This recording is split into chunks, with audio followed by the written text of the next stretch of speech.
Today, I just want to spend a couple minutes talking about a part of the subject to financing contract, a part of paragraph 7, the finance clause. I just want to talk about two sentences here. We have the two sentences. The first one is for the application date. What date do you put in there for your application date? Let me caution you, technically legally, you cannot have a mortgage application for a loan until you have a ratified contract. Okay?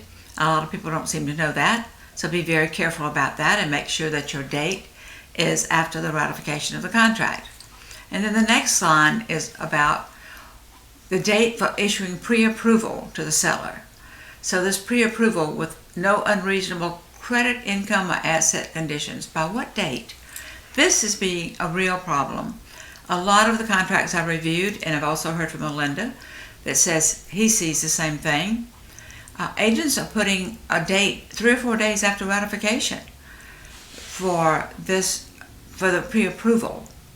Guys, you're not going to have that pre-approval with no credit, income, or asset conditions 3 or 4 days from ratification unless you have used the Prosperity Buy Advantage program. Then of course you would have it, but that's the only time.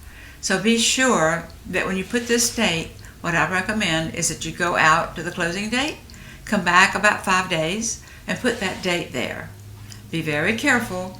If you put a date that's not reasonable and cannot be reached, the listing agent who has backup offers can advise his seller to take a backup offer and withdraw yours or terminate yours because your buyer has violated the contract. Nothing's a problem until it's a problem. So be sure that you put the right dates in here to protect your buyer and not have a problem.